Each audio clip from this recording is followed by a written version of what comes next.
Hello, everyone. Welcome to Elevating Your Life.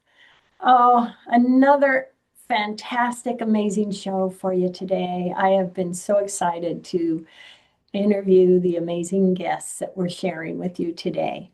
We have with us Gurpreet Singh. He is the founder of Edifix and Round Glass and an Indian-born philanthropist who's committed to transforming lives through holistic well-being. This approach nurtures the whole aspects of people and community, including the physical, mental, emotional, spiritual, and dimensions for lifelong health and fulfillment. Round Glass grew out of seeds planted when Sonny was running his first company, Edifix, a global healthcare technology company. He realized the importance of a positive approach to wellness.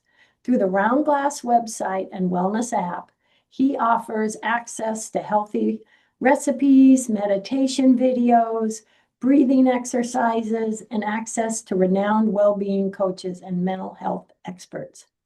Sonny earned a bachelor's degree at the prestigious Indian Institute of Technology, as well as two master's degrees in computer science and engineering on merit-based full scholarship in the United States.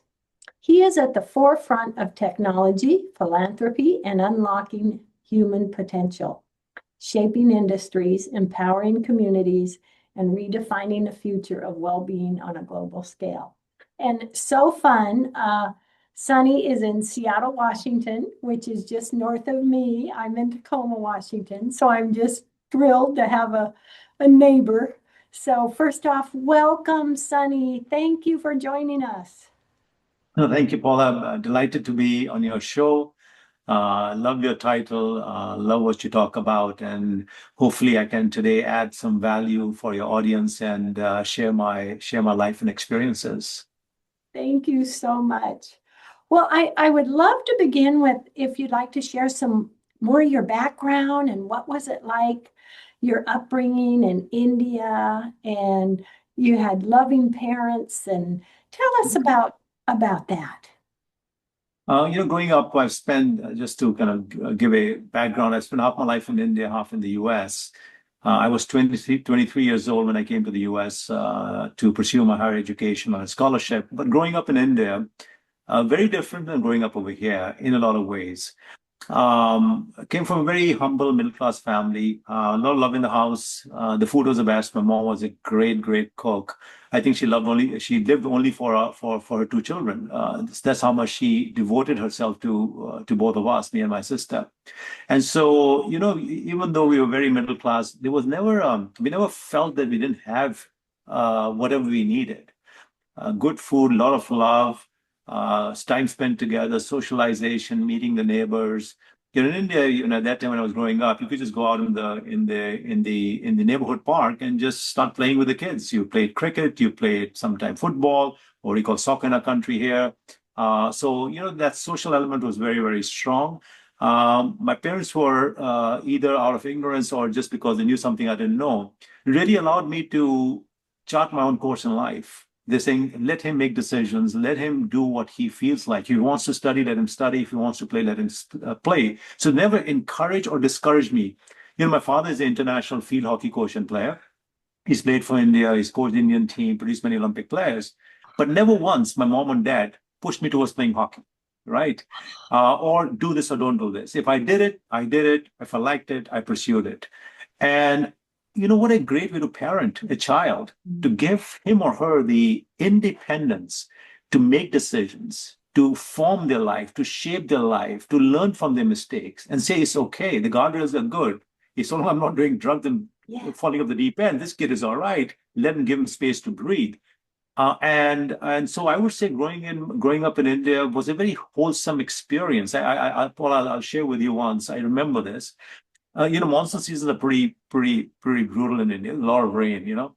And so one day I was coming back from school. It was raining really hard, and I started dancing and singing on the street from the way back from school to my house, walking on the road. And I still remember that because that's how joyful it is for a young kid. It's raining, it's drenching you, and I literally was dancing on the street and singing and walking back to my house. I love it. I mean, like that's the ultimate in happiness. It's like Yes. no fears or worries in the world, and life is good, and it's raining and downpouring cats and dogs on you, and you're fully drenched, but you're loving life. So I'm I think celebrating that it. sums up Yeah. how I grew up. I love it. I love it. That is so awesome. Oh my goodness. And I myself, I'm guilty of, I can be in a grocery store and I hear a song I like and I'm dancing.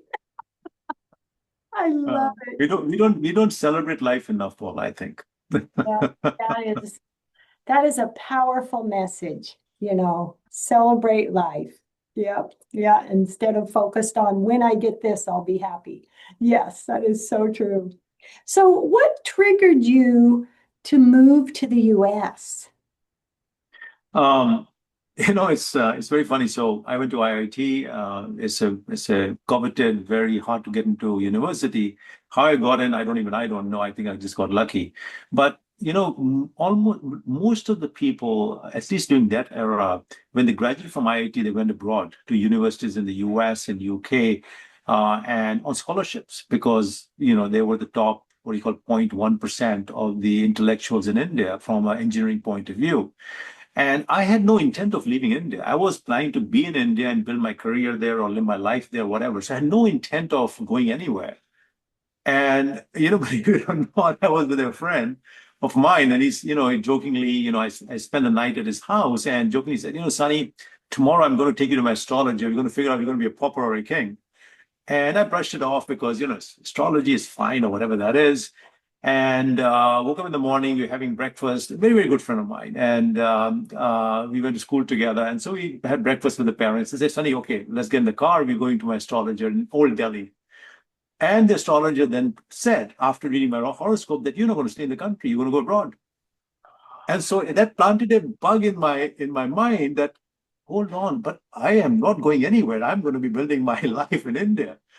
And so started applying for scholarship. I was late because I had graduated, and most of my colleagues, fellow students, already gone, going out on scholarships and everything else. So I started applying for, and I came from a family where I couldn't even afford an air ticket, let alone anything else. And so, lo and behold, I started applying to some university. Montana State gave me a full ride, room, board, tuition money, the whole 9 yards. A bank in India whose loan officer was the father of my sister's very good friend. I applied for a loan for the air ticket. He said, yeah, he's good for it. I know him. So I got that money for an air ticket, and I ended up in Montana, in Bozeman, Montana, in the middle of March in my t-shirt. Oh my gosh, I love that. What a coincidence. My husband is from Bozeman. I've been to Okay, Bozeman. kidding. Oh my gosh. Oh, it's a small one. I love Bozeman. What a great town. Now a city. But when I was there, there were 20,000 people, I think, in Bozeman, out of which 8 to 9,000 were students. So it was pretty much a student town. But what a lovely city! What a lovely city! Growing up in God's country, honestly. Montana is fantastic. Bozeman was God sent. Love going out and camping in Yellowstone and Glacier, and laughing our wits out and waking up all the campers and saying, "Why are these guys having so much fun?" And they're just, had a wonderful, wonderful 6 years in Montana. Oh, that is so awesome, Sonny. You are so fun. So what then triggered you to go to Seattle? Because it was a big So I city? had, I was working quite a bit also during going to college because I was sending money back to my parents. So not only I had a scholarship, so I could feed myself and go to school and everything, but I was sending money back home. And so one summer, in my second year, I think, because I had spent 3 years doing my two masters, I went to Alaska for a summer job, and I went to Seattle. And so I said, when I graduate, I'm coming to Seattle. Wow. And so I actually did one job in Montana, but the time I said, okay, let's move out of Montana because I'm a city boy. I applied to Seattle as my first choice, got a job and moved to Seattle. So, and I've been here for 35 plus years. Oh, that is so awesome. That is so awesome. I love it. I love it. Okay, so then let me ask you about then after coming to Seattle, you created EdFX, the successful global healthcare technology company. Tell us about that. What triggered that and what EdFX does? So yeah, so I'm an entrepreneur at heart, and I realized it the hard way. I did I think three jobs in my career, working for some other company, and in all, the first one after 1 year they said, "Sonny, you should leave. You're not that good." And I said, "Okay, let me work harder." So I ended up spending 3 years with them, and then I moved to another company after another year. "Sonny, you should move on." I'm doing some soul searching. I say, I'm not a dumb guy. I might not be the smartest guy in the room, but I'm not a dumb guy. And I worked really hard. So what is it that not making me thrive in the corporate world? And I realize I'm an entrepreneur at heart. I'm very, when I believe in something, I don't listen to too many people. I go with what I believe I have to do, and I will suffer the consequences, good, bad, or ugly, of my decisions, small or big. And so during my third job, I said, I'm going to become an entrepreneur. So that's when I started my first company. But as what I think will tickle you and your audiences, I never raised money. I never run a team. I was never an executive. I had no idea how to do startups. So what do? I get a whole bunch of my friends to work part-time in evenings, and they build the product for me while I did everything else. I used my credit cards as funding, about 20, 21 credit cards, and some consulting money I had. And there was my venture capital, so to speak. And using those funds and leveraging my friends free of cost, I launched the company. And that's how LFX got launched in 1996. Wow. Wow. Ah, and then your next step was creating round glass. Was that your next step at that point? Uh, So I had started around EdFX in 96. I sold the company in two chunks, one about 5 years ago, and the other chunk or the rest of it about a couple of months ago. So that was the chapter with EdFX. And EdFX very much focused on the US healthcare system where we did a lot of data management and information management in the healthcare industry. We process billions of transactions that move between the insurance companies like the Aetnas and Cignas of the world, and the information was sent by providers like hospitals, employers, the government, and vice versa. So we manage the flow of that information between all of these business partners through our gateway product and the workflow products on top. So we're a products company in healthcare. I did well. I lucked out, and the company did quite well. But about some years ago, about 5 to 7 years ago, I had ventured into holistic well-being, and I had founded Roundglass. Roundglass genesis was my dissatisfaction with the healthcare system in our country, and it's very similar to the rest of the world, except that it's just at a very large scale, a very dysfunctional industry in our country. And so I saw the healthcare system as a sick care system where you get sick, we either do nothing, pump you with chemicals, or put you under the knife. That's pretty much a healthcare system. Mhm. And people were not thriving. All the metrics, the lifestyle diseases were going up. 70% of US dollars of a $4+ trillion industry is spent on lifestyle disease like diabetes and hypertension, etc. And so I did a lot of soul searching. And after my first company, I didn't have to do anything. I had no chase. I never had any chase in my life. So it's like, yeah, I've done it, been there, let's do something else and service the world or something like that. I said, if I'll do something, it has to be revolutionary, it has to be global, and it has to directly impact human beings. And given my dissatisfaction, extreme dissatisfaction with the healthcare system, I said, how can we take care of people? How Ah, can they live properly? The answer that came to me was holistic well-being. Show them how to live through holistic well-being. That impacts their lifestyle. The lifestyle will take care and ensure that you don't have lifestyle diseases because all of this is controllable. You can enjoy your life and you can be ambitious, you can eat what you want. But if you live a life of holistic well-being, these lifestyle diseases will not ail you, or they'll ail you very late in life because of hereditary reasons, environment reasons, etc. But nonetheless, you can deal with stress and anxiety and sleep and beautiful relationships and bad emotions and parenting, all these things that you need to do in life, breathe right, eat right, very simple things, you can do to just make sure your lifestyle is from the framework and foundation of holistic well-being, the whole person approach. So I just say, okay, let's create a company, let's democratize holistic well-being for humanity. And that's what I embarked upon as saying, we'll make sure that everybody has access to holistic well-being tools or whatever else there is.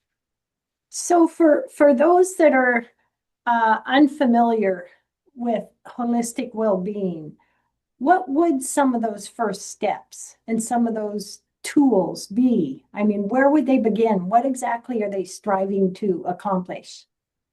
So let's talk about holistic well-being a little bit. Well-being is, your state of being, right? That your state of being is calm. You can see life is never like this. Every day is not like this. You have things, you have bad thoughts, you have good thoughts, you have stresses, you have the past coming into you, you worry about the future, you're thinking of the future, you all of these things are coming into your life every day, and your life is going like this, and sometimes goes like this, sometimes like this. But how do you be in a harmonious state of being where you say, yeah, life is going to throw me some stuff and I'll deal with it. It's all right. It's life, for heaven's sake. If it's predictable, what a boring way to live. If I knew everything about every day, the same thing, that'd be a boring life to live. I don't care, if you're giving me tiramisus all day long, I ain't going to like that life. So you have to think life will throw me curveballs, but it'll grow me. It'll nurture me. It'll mentor me. It'll teach me. In the process, I will have a great life of great relationships, great parenting. I'll love nature. I'll enjoy, etc., etc. So well-being is how do you develop a harmonious state of being with yourself, with people around you, and the world you live in. Holistic is basically saying how does your mind, your body, and your soul/spirit come together in a whole person approach. They're connected, right? How do you take the whole person approach into well-being and live well, live in harmony? It's like I look forward to every day when I wake up in the morning, no matter how stressful the day might be, or I might anticipate it being, saying, I'm going to deal with this challenge today. I'm going to conquer it. Oh, I love that. So basically, I'm just going to be grateful for today, and whatever challenges, I will deal with it. Why not? If you wake up in the morning, that's a reason to celebrate because a lot of people did not, Yes. right? If you had breakfast, you should be grateful. I had good food. A lot of people did not. Yes. When you're able to call a friend in the evening and chatting with them, you should feel lucky because a lot of people don't. They're living lonely lives, watching TV, and they don't have nobody to call, right? If you go out for a walk and you can enjoy the birds chirping and look at nature, you're lucky because a lot of people don't have the privilege, right? So life is very rich. We just make it poor. Yes, I love that. That is such a powerful message. It really is, and it really is a wonderful thing to realize that even though we may have these challenges, we may have things, we can have that gratitude and that joy for the moment, for having the day that we have. Paul, I call it celebrating life. It's one of the imperative ingredients of holistic well-being. Is you should celebrate life by yourself, with your family, with your friends, and with nature. Talk to nature. Yeah. Go talk to a plant. It's okay. It's not stupid. It's not, oh my God, this guy's off the rails. Go talk to the rose in your lawn, or just feel the grass, walk barefoot, have a connection with the earth. Why not? Why not? Why not? And I tell you, when I walk barefoot on my lawn, I have additional energy that comes into me. I feel better. Can you believe it? I just feel better. It's called grounding. Yes. And why not? It didn't cost me anything. Isn't that a wonderful thing? I mean, It's a great thing. so many, would you say, Sonny, so much of the joys and benefits we can receive are very simple and free and right there in front of us. 100%. Most of the best things in life are free. Most of the most important things in life are free. I'll give you a couple of examples. Do relationships cost? They cost because you screw it up. But if you look at relationships, me building a relationship with you as a friend, does it cost me anything? Cost you anything? No. But what a beautiful thing if we become friends, we talk to each other and we visit each other once in a while, we break bread together. I get to know you, and the amount of experience you had talking to phenomenal, people in your show. And me with my life experiences on well-being and my hassles in life, my troubles in life, and we build a bond. It doesn't cost us anything. Yeah. And when I have a party, when I'm celebrating my birthday, your birthday, we come together and we celebrate life together. It doesn't cost us anything. Walking out in nature and enjoying nature doesn't cost us anything. So much so, I have deer that comes in my lawn because there are 3 or 4 deer as a family that comes, and they come and eat my plants sometimes. I look at them and saying, hey, leave the plants, take the grass. I don't bug them. I have squirrels. I have bald eagles. come on, it's like, wow, you're living in a city, but experiencing nature, right? Doesn't cost you anything. Most good things in life don't cost anything. We just don't make it a priority or recognize them or acknowledge them or be grateful about it or truly enjoy it. That is so true. That is so true. Myself, I was out feeding the squirrels this morning. It's like it's They'd be very rich. It's happy. a rich experience because you know what happens, especially when you do that, Paula. You will be so into feeding the squirrel, you will forget everything else. It's Yeah, meditative experience that you only. What's meditation? Focus on only one thing. You're focusing on the relationship you have with the squirrel and feeding the squirrel. Nothing will come to your mind. No noise, no sound, no trouble. You'll be just be so much in the moment. That's well-being. that is so true. What a great point. So, doing some of these simple, free things, that's our focus. That That's is right. our focus for the moment. Just living in the moment, living in the now, living in the present, enjoying this moment where you can either live in the past or the future. But I'd rather live now. I'd rather live, Yes, yes. right? Living in the past is not living. That's past. Living in the future hasn't arrived. Yes, you can think about it, but live the moment. Enjoy Yeah. that. Life is precious. Oh, I love that. That is so true. That is so true. Oh my gosh. This is just so fantastic. And so your focus is with Round Glass is helping people come to these realizations, go more into that, and and it's just it's really grown. It's huge, isn't it? So Roundless has, the focus, everything we do is holistic well-being. And we have two parts to Roundglass. One is living, and other part is the division is called giving. Living is where we have given a free app to the world for holistic well-being and saying, okay, if you have life issues like stress, like sleep, like relationships, difficult emotions, anxiety, you want to cultivate healthy habits, how can you use well-being practices like well-being music, journaling, mood checking, movement and yoga, meditation, food? How can you use these various well-being modalities and mix and match them in addressing how I deal with stress in a workplace, stress in a relationship, parenting? So how do you deal with life? Because nobody teaches you these things. Nobody in school or anywhere teaches you how to deal with stress or how to deal with anxiety, how to sleep well, right? And I can go much deeper than that. But the idea was in living, how do we use well-being practices to address life issues that you have to deal with on a day-to-day basis, to empower you with those tools. So we have given a free tool to the world that you can use. It's called Living. The app is called Living.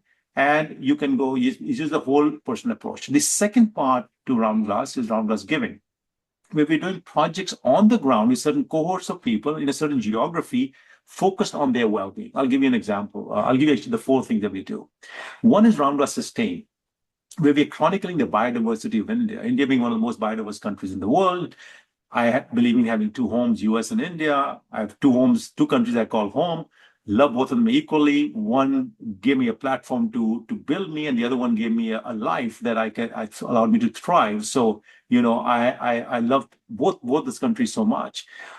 So I say India is one of the most biodiverse countries. Let's showcase the biodiversity for Indians, 1.4 billion people who have pride in the biodiversity, and for the world to come and enjoy what richness India provides in wildlife and habitat and conservation, etc. The second is sports. We open up some football, what do you call soccer in our country, tennis, hockey, and golf academies to focus on the holistic development of the youth, right? It's differentiating. It's not let's produce great athletes, but focus on the holistic development and ensure that they're future proof for life in terms of job opportunities. And show the youth of India how sports is played. So we are doing a lot in sports on the ground with all of these four sports, both at an elite level and grassroots level. We're also doing a lot of work in the villages of Punjab. There are about 12,000 villages. We are planning to make all of them eco-sustainable. So we have programs on youth development, around women equity, and the environment. I'll give you a small example. We plan to plant 1 billion trees in Punjab, which is one of the 28 states in India, with a population of about 30 million. We will plant 1 billion trees by 2035. What that does is Punjab is going to become a desert by 2038 if you don't plant 1 billion trees. So we said we would plant 1 billion trees. right?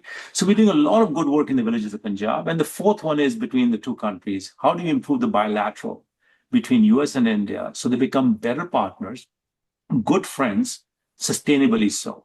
Because I think a strong relationship between US and India is good for both countries and it's good for the world because India is half the world away, is going to be the fourth largest economy, a lot of Indian Americans in the US.